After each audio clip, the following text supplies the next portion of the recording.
Assalamualaikum warahmatullahi wabarakatuh. Hello guys, selamat datang kembali di channel YouTube Ernachan. Kali ini kita nggak akan latihan soal-soal, melainkan kita akan membahas materi CPNS P3K di lingkup Kementerian Pertanian, khususnya untuk formasi bidang pangan.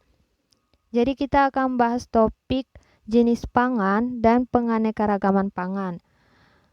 Berhubung juga beberapa viewer sudah request mengenai penganekaragaman pangan, semoga video ini bermanfaat ya. Menurut saya penganekaragaman pangan penting untuk kita ketahui karena Kementerian Pertanian dan juga Badan Ketahanan Pangan gencar melaksanakan program penganekaragaman pangan di tingkat produsen maupun konsumen, dalam hal ini masyarakat. Kita langsung bahas.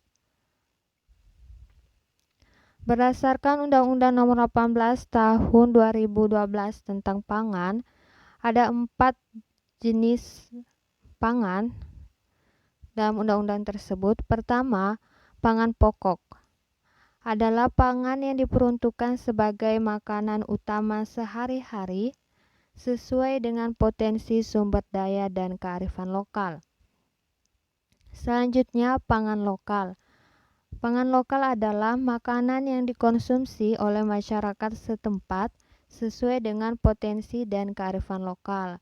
Jadi pangan pokok adalah makanan utama sehari-hari, notabene hampir sama ya di negara Indonesia. Misalnya contohnya pangan pokok kita adalah beras. Sedangkan pangan lokal itu bisa berbeda-beda antara satu daerah dengan daerah lainnya. Sebagai contoh, daerah Maluku dan Papua serta beberapa provinsi di Sulawesi memiliki pangan lokal yakni sagu. Ini akan berbeda dengan masyarakat yang bertempat tinggal di Sumatera dan juga Pulau Jawa. Selanjutnya, pangan segar. Pangan segar adalah pangan yang belum mengalami pengolahan yang dapat dikonsumsi langsung dan atau yang dapat menjadi bahan baku pengolahan pangan. Selanjutnya, pangan olahan adalah makanan atau minuman hasil proses dengan cara atau metode tertentu dengan atau tanpa bahan tambahan pangan. Perbedaannya bisa dilihatkan sangat jelas. Pangan segar belum mengalami pengolahan tetapi bisa langsung dikonsumsi ataupun menjadi bahan baku pengolahan pangan. Sedangkan pangan olahan berarti makanan atau minuman dari hasil proses, entah itu sudah mendapatkan bahan tambahan pangan ataupun tidak. Selanjutnya, mengapa sih Indonesia perlu melakukan penganekaragaman pangan? Jadi, berdasarkan hasil sensus pertanian pada tahun 2013 yang dilakukan BPS, ternyata impor pangan Indonesia itu terus meningkat dari tahun ke tahun.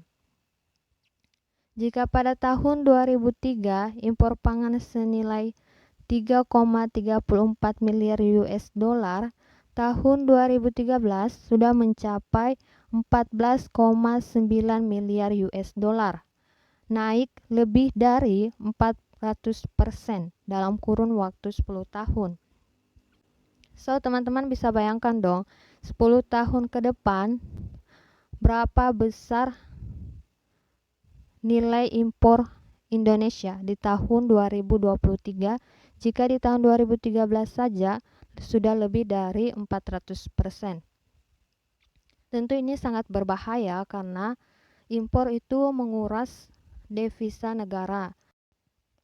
Selanjutnya, akibat mahalnya harga beras dapat mengakibatkan jumlah penderita kelaparan, busung lapar, atau bahkan mati akibat kelaparan semakin banyak. Dan tentunya daerah-daerah rawan pangan di Indonesia juga akan semakin meluas.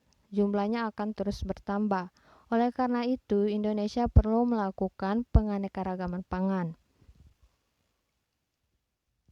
Berdasarkan Undang-Undang Nomor 18 Tahun 2012 tentang pangan, penganekaragaman pangan didefinisikan sebagai upaya peningkatan ketersediaan dan konsumsi pangan yang beragam, bergizi seimbang, dan berbasis pada potensi sumber daya lokal.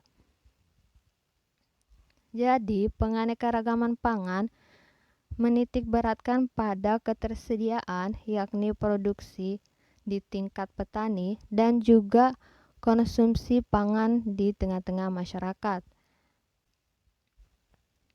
Selanjutnya, perlu kita ketahui bahwa sebenarnya Indonesia memiliki ragam pangan pokok lokal yang dapat dikembangkan dalam rangka mendukung penganekaragaman pangan.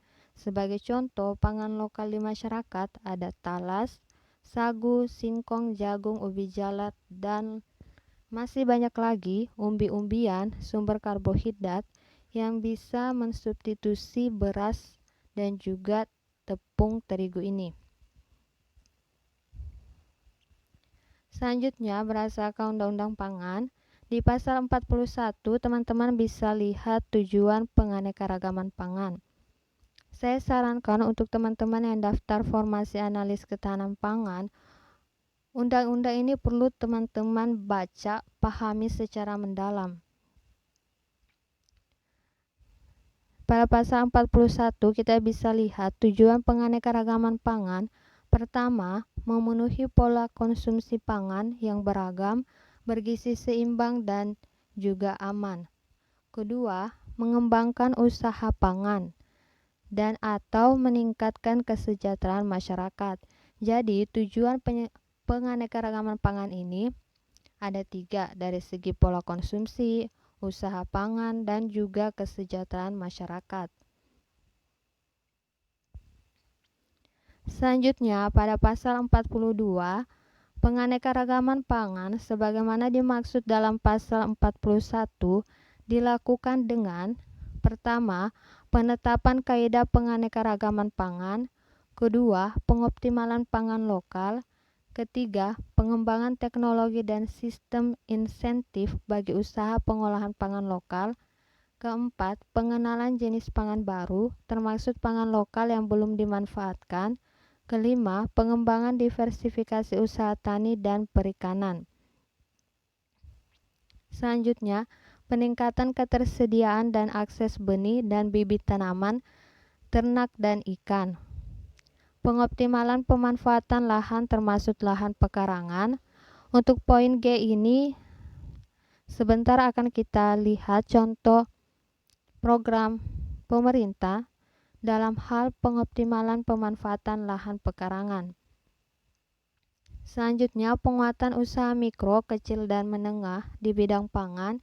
Dan terakhir, pengembangan industri pangan yang berbasis pangan lokal. Ini juga sudah ada program yang dijalankan oleh pemerintah dalam rangka mengembangkan industri pangan yang berbasis pangan lokal. Seperti industri yang menghasilkan tepung mokaf dan beras analog. Ada insentif yang diberikan sebagai bantuan modal. Teman-teman bisa searching. Selanjutnya, Peraturan Pemerintah Nomor 68 Tahun 2002 tentang Ketahanan Pangan.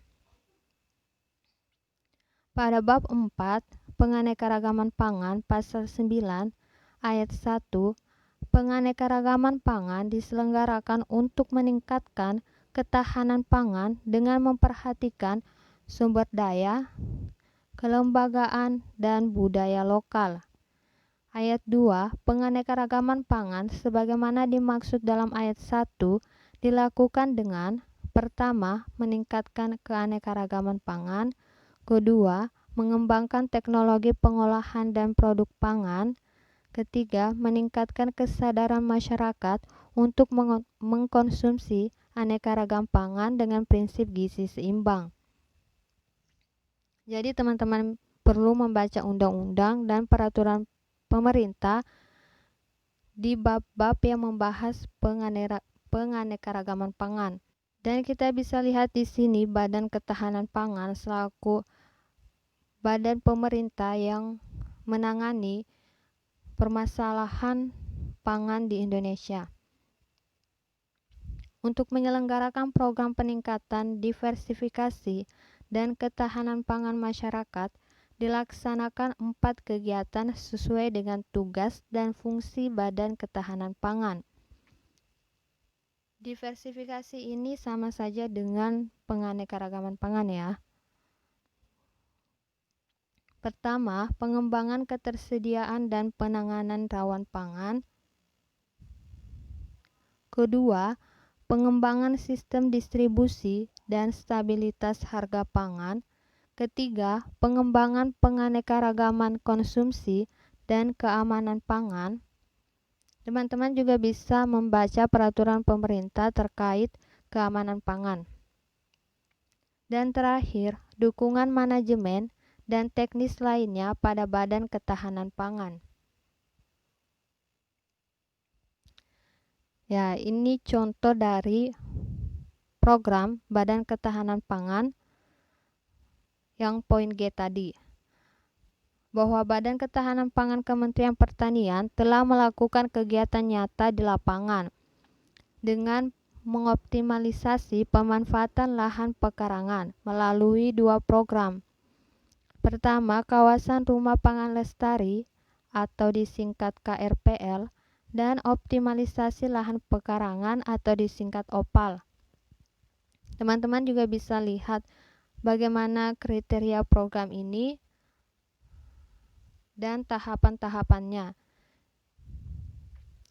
Sudah ada peraturan khusus dalam bentuk peraturan Kementerian Pertanian dan juga keputusan Menteri Pertanian. Teman-teman bisa searching. 2 program ini sudah tersebar atau sudah dilaksanakan sebanyak puluhan ribu titik atau daerah di seluruh Indonesia. Kita udah belajar tentang penganekaragaman pangan dan tentunya jenis-jenis pangan. Jangan lupa subscribe, like, dan share video ini. Nyalakan lonceng notifikasinya agar teman-teman tidak ketinggalan video selanjutnya. Tuliskan pesan-pesan teman-teman dan juga ide materi yang perlu kita kaji untuk video selanjutnya. Wassalamualaikum warahmatullahi wabarakatuh.